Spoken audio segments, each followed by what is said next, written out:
ছেলের মৃত্যুর পর বাবার মৃত্যু, মর্মান্তিক ঘটনা সিপাহীজলা সোনামুড়ায়।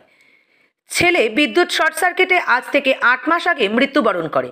তার বাবা বাইক দুর্ঘটনায় চিকিৎসা চলাকালীন অবস্থায় আগরতলার প্রধান রেফারেল হাসপাতাল জিবিপি হাসপাতালে মৃত্যুবরণ করে। জানা যায়, আজ থেকে 5 দিন আগে সিপাহীজলা ত্রিপুরা জেলার মেলাঘর ভায়া সোনামুড়া মূল সড়কে ইন্দিরানগর সর্দার বাড়ির মসজিদ সংলগ্ন একটি দ্রুতগামী বাইক 52 বছরের আলী শরীফকে ধাক্কা মারে। ঘটনাস্থলেই আলী শরীফ রাস্তায় লুটিয়ে পড়ে। সেখান থেকে তাকে স্থানীয় লোকজন উদ্ধার করে মেলাঘর হাসপাতালে নিয়ে গেলে সেখানে তার অবস্থার শোচনীয় হয়।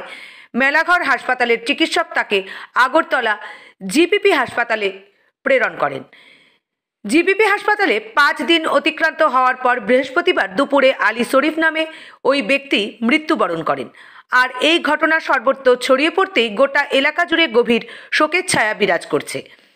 একদিকে ছেলের মৃত্যু যন্ত্রণা এখনো পর্যন্ত মা বাবার মনের দাগ কাটেনি, অন্যদিকে বাবার মৃত্যু। ঈশ্বরের লীলা খেলা বড়ই কঠিন। কান্নাকাটি তারাবাড়ির কয়দিন আগে, ও 27 দিন আগে আমরা মসজিদের সামনে এই হুন্ডার অ্যাক্সিডেন্ট হয়েছে। অ্যাক্সিডেন্টে বাড়ি দিয়ে করছে। আজকে বুধবার 11:40 তার মৃত্যু হয়েছে। নাম কি যে মৃত্যুবরণ করছে? নাম আলী শফিক, মানে তার ইয়েতে মারা গেছে। বাইক দুর্ঘটনা মারা গেছে। বাইক দুর্ঘটনায় মারা গেছে। তোমার এখানে বাড়ির লোকে তার মাথার মজক পর্যন্ত বাড়িয়ে গেছে, আর টিকবো কেমনি। এটা অপারেশন করছে, অপারেশন টিকছে না। আজকে 11:40 তার মৃত্যুবরণ করছে। এখন মৃতদেহ কি এখনো জীবিত রয়েছে? জীবিত রয়েছে।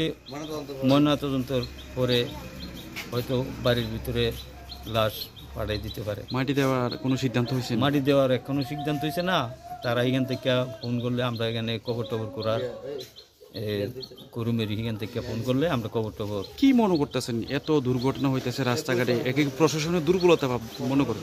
আছে প্রশাসনের পুরোটাই দুর্বলতা। প্রশাসন যদি আগের থেকে যদি লালু চৌমনির থেকে যদি আমরা এই কলঙ্কতের রাস্তার মাথা পর্যন্ত যদি এখানে টাইবেক থাকতো, তাহলে মনে করো আমরা লেগে সবচেয়ে মানুষ দুর্ঘটনা থেকে বাঁচতে পারতো, রেহাই হইতো।